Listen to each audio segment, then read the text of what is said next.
Hi നമസ്കാരം, ഞാൻ ബീന ആന്റണി. കുറച്ച് ദിവസമായിട്ട് ഞാനിങ്ങനെ ഒരു വീഡിയോ ചെയ്യണമെന്ന് ആഗ്രഹിക്കുന്നുണ്ട്. കുറച്ച് തിരക്കുകളും കാരണങ്ങളായതുകൊണ്ട് ഇപ്പം ഇത്ര നീണ്ടുപോയത്.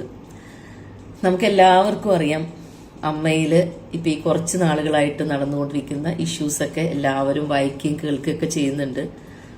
നിങ്ങളൊക്കെ പറയുന്നുണ്ടാവും, അമ്മയിലെ കാര്യങ്ങൾക്ക് ഞങ്ങൾക്ക് എന്താണ്, ഞങ്ങളെ എങ്ങനെ ബാധിക്കുന്നു എന്ന് പബ്ലിക്കിനും ചോദിക്കാം. പക്ഷേ അമ്മ എന്നൊരു സംഘടന എന്ന് പറഞ്ഞാൽ ഞങ്ങളെയൊക്കെ സംബന്ധിച്ചിടത്തോളം, ഈ കലാകാരന്മാരെ സംബന്ധിച്ചിടത്തോളം ഞങ്ങൾ ഏറ്റവും പ്രിയപ്പെട്ടത്, ഞങ്ങൾക്ക് ഏറ്റവും ഞങ്ങളുടെ നെഞ്ചോട് ചേർത്ത് പിടിച്ച് വെച്ചിരിക്കുന്ന ഒരു സംഘടന തന്നെയാണ് എത്രയോ വർഷങ്ങളായിട്ട്.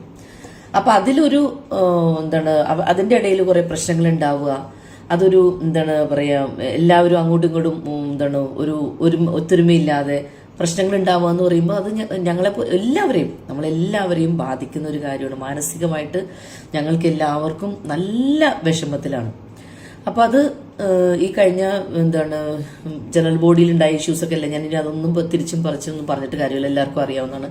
അന്നൊരു ഇഷ്യൂ ഉണ്ട്. അപ്പൊ ഞാൻ എൻ്റെ ഒരു ക്ലാരിറ്റി പറയുകയാണേ, എന്റെ പ്രേക്ഷകർ, എന്നെ ഇഷ്ടപ്പെടുന്ന എന്റെ ഇതിലുള്ള ആൾക്കാരുണ്ട്. അപ്പൊ അവരൊന്നും അറിയാൻ വേണ്ടിയിട്ട് ഞാൻ എൻ്റെ ഒരു ഭാഗം ക്ലിയർ ചെയ്യണം. അപ്പൊ അന്ന് കുറെ ഇഷ്യൂസ് ഒക്കെ ഉണ്ടായിരുന്നു. അതിനുശേഷം ഒരു ഇന്റർവ്യൂവിൽ വന്നപ്പോൾ എന്നോട് ചില ചോദ്യങ്ങൾ ചോദിച്ചപ്പോൾ, ഞാൻ ഇതുമായിട്ട് ബന്ധപ്പെട്ട് ചോദിച്ചപ്പോൾ ഞാൻ ഒരു കാര്യം പറഞ്ഞിരുന്നു. ശ്വേതയുടെ ഇതിൽ വന്ന ആ ഒരു ഭരണസമിതിക്ക് ഒരുപാട് പിഴവുകൾ ആദ്യം സംഭവിച്ചു. അത് എപ്പോഴും എന്നും ഞാൻ പറയുന്ന കാര്യമാണ്. അവർക്ക് തമ്മിലുള്ള അവരുടെ സ്പ്ലിറ്റായിട്ട് അവർ പല പല ചേരിയായിട്ട് തിരിഞ്ഞു. ഓരോരുത്തർക്കും ഈഗോ പ്രശ്നങ്ങൾ വന്നു. ഇതൊക്കെ സംഭവിച്ചത് ഞാൻ അന്നും പറയുന്നു, ഇന്നും പറയുന്നു. പക്ഷെ അന്ന് അവരുടെ അന്നത്തെ ജനറൽ ബോഡിയിൽ അവർ സംസാരിക്കുന്നത് കേട്ടപ്പോഴൊക്കെ എന്തോ ഒരു ഇത് എനിക്ക് മനസ്സിൽ, അതിന് മുന്നേ അവിശ്വാസ പ്രമേയം വന്നപ്പോൾ ഞാനതിൽ ഒപ്പിട്ട ആളാണ്, ഇവര് നിൽക്കണ്ടെന്നൊക്കെ എനിക്ക് തോന്നിയതാണ്. പക്ഷെ അവർ സംസാരിച്ചപ്പോൾ എനിക്ക് തോന്നി അവർക്കൊരു 45 ഡേയ്സ് കൊടുക്കാമെന്ന്. പക്ഷെ അതിനു വേണ്ടിയിട്ട് ഞാൻ അവിടെ സംസാരിക്കുകയും ചെയ്തിരുന്നു. പക്ഷെ പിന്നീട് എനിക്ക് മനസ്സിലായി, അതിലൊന്നും ഒരു കാര്യമില്ല.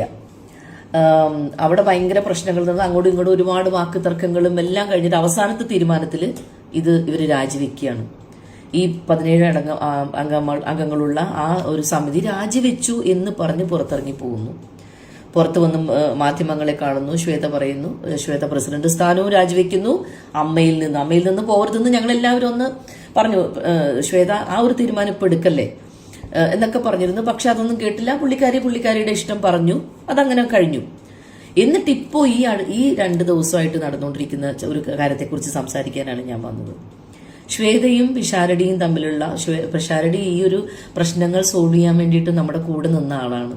ഇപ്പൊ നല്ലൊരു പൊസിഷനിൽ ഏറ്റവും നല്ല ജനപിന്തുണയോടെ ഒരു MLA ആയിട്ട് വന്ന ആളാണ് പിഷാരടി. ഞങ്ങൾക്ക് ഒരുപാട് അഭിമാനമുണ്ട് പിഷാരടിയുടെ കാര്യത്തിൽ. ആ പിഷാരടി നമ്മുടെ ഈ അമ്മയുടെ ക്രൈസിസിൽ ഹെൽപ്പ് ചെയ്യാൻ വന്ന ഒരാളാണ്. ആ ആള് ശ്വേതയോട് ഏറ്റവും അടുപ്പമുള്ള 2 സുഹൃത്തുക്കളാണ് അവർ തമ്മിലുള്ള സംസാരം ഇങ്ങനെ പുറത്തേക്ക് എടുത്തിട്ട് പിഷാരടിയെ പോലെ ഇത്ര ഇതിൽ നിൽക്കുന്ന ഒരു വ്യക്തിയെ ഇതുപോലെ വേദനിപ്പിച്ചതിലും ഇതുപോലെ മോശമാക്കിയതിലും ഞാൻ എൻ്റെ ദുഃഖം രേഖപ്പെടുത്താണ്. അത് വളരെ മോശമായി പോയി എന്ന് തന്നെ ഞാൻ പറയണം. ഒരിക്കലും വളരെ വലിയ വിശ്വാസവഞ്ചനയാണ് ശ്വേതയെ കാണിച്ചിരിക്കുന്നത്. ഒരിക്കലും അത് ചെയ്യാൻ പാടില്ലായിരുന്നു. കാരണം അവർ തമ്മിൽ എത്രയോ ആത്മബന്ധമുള്ള ആൾക്കാരാണ്. പിഷാരടി ജയിച്ചപ്പോ പിഷാരടി ഉമ്മ വയ്ക്കുന്ന ഒരു ഇതാണ് പുറത്തുവിട്ട് ആ ഒരു സന്തോഷം പ്രകടിപ്പിച്ചത്. അത്രയും അവർ ആത്മബന്ധമുള്ള ആൾക്കാരാണ് അവരൊക്കെ. ആ ഒരു ഇതെടുത്ത് പുറത്തിട്ടപ്പോ ശ്വേത ഒരു കാര്യം ആലോചിക്കണ്ടേ, ആ മനുഷ്യനെ അത് എത്രമാത്രം ബാധിക്കും.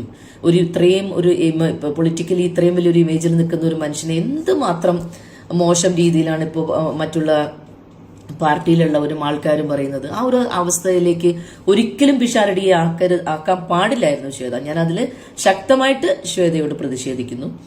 അതോടൊപ്പം ഈ ലാസ്റ്റ് നിമിഷത്തിൽ പിന്നെ വന്നിട്ട് ശ്വേത പറയുന്നു, ഞാൻ രാജിവെച്ചിട്ടില്ല, ഞങ്ങളുടെ ഭരണസമിതി ഇനിയും തുടരൂ എന്നൊക്കെ പറയുന്നതിൽ യാതൊരു അർത്ഥമില്ല ശ്വേത. അതിൽ ഇനി ഇങ്ങനെ സപ്പോർട്ട് ചെയ്യാനാ? നിങ്ങൾ ഇങ്ങനെയൊക്കെ ചെയ്യുമ്പോൾ നിങ്ങളിലുള്ള വിശ്വാസം പിന്നെയും പോവുമല്ലേ? ശ്വേത ഇപ്പൊ ഈ ചെയ്തത്, പിന്നെ നിങ്ങളുടെ ഭരണസമിതി ഇരിക്കുമ്പോൾ ഓരോ സംഭവങ്ങൾ പുറത്തു പോയതിനെ കുറിച്ചൊക്കെ നമ്മൾ അന്നേ നിങ്ങൾക്ക് അവിടെയാണ് നിങ്ങളുടെ പരാജയം സംഭവിച്ചത്. നിങ്ങൾ സംഭവിച്ച കാര്യങ്ങൾ വെളിയിലേക്ക് വരുന്നത്. ഇപ്പൊ ശ്വേത തന്നെയല്ലേ ഇപ്പൊ ചെയ്തിരിക്കുന്നത്. അതിലെന്ത് ന്യായമാണ് ശ്വേതയ്ക്ക് പറയാനുള്ളത്? അപ്പൊ എനിക്ക് വളരെ അതിനുള്ള ഒരു എതിർപ്പ് എൻ്റെ പേഴ്സണൽ എതിർപ്പ് ഞാൻ പ്രകടിപ്പിക്കുകയാണ്. ആ ചെയ്തതിനോട് എനിക്ക് ഒരിക്കലും ശ്വേതയോട് യോജിക്കാൻ കഴിയില്ല. പിഷാരടിയോട് ചെയ്തത് വലിയൊരു തെറ്റായിപ്പോയി. പിന്നെ ഈ ഒരു സംഭവത്തിലും എന്തായാലും എല്ലാവരും വളരെയധികം വേദനയോടെ നോക്കിക്കാണുന്നു. ഇനി അമ്മയുടെ പോക്ക് എങ്ങോട്ടാണെന്ന്. അമ്മ എന്ന സംഘടനയെ നമുക്ക് മുന്നോട്ട് കൊണ്ടുപോകാനും നയിക്കാനും ശക്തമായിട്ടുള്ള നമ്മുടെ മമ്മൂക്കയും ലാലേട്ടനും സുരേഷ് ഏട്ടനൊക്കെ മുൻപന്തിയിലേക്ക് ഇറങ്ങണം. ഇത് ഞങ്ങളുടെ ഹംബിൾ റിക്വസ്റ്റ് ആണ്. നമ്മളുടെ അമ്മയെ രക്ഷിക്കാൻ നിങ്ങളൊക്കെ തന്നെ മുന്നിലുണ്ടാവണം. Thank you. അമ്മയിലെ പ്രശ്നങ്ങൾ തന്നെയാണ് ഇന്ന് സോഷ്യൽ മീഡിയയിൽ നിറഞ്ഞു നിൽക്കുന്നത്.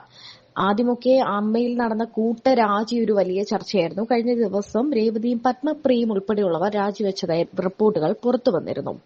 വലിയ രീതിയിലാണ് അമ്മയ്ക്കെതിരെ പല റിപ്പോർട്ടുകളും വരുന്നത്. കഴിഞ്ഞ ദിവസം ഒരു സൌഹൃദ സംഭാഷണം, അതും ശ്വേതയും പിഷാരടിയും തമ്മിലുള്ള സൌഹൃദ സംഭാഷണം പുറത്തുവിട്ടതിനെ അനുകൂലിച്ചുകൊണ്ടും എതിർത്തുകൊണ്ടും നിരവധി ആളുകളാണ് പുറത്തു വന്നത്. ഇപ്പോൾ നടി ബീന ആന്റണി ഇതിനെക്കുറിച്ച് കൂടുതൽ സംസാരിക്കുന്നുണ്ട്.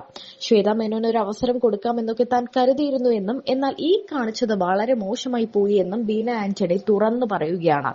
ശ്വേത മേനോന്റെ ഈ പ്രവൃത്തി ഒരു തരത്തിലും ന്യായീകരിക്കാൻ പറ്റില്ല എന്ന് തന്നെയാണ് ബീന ആന്റണി പറയുന്നത്.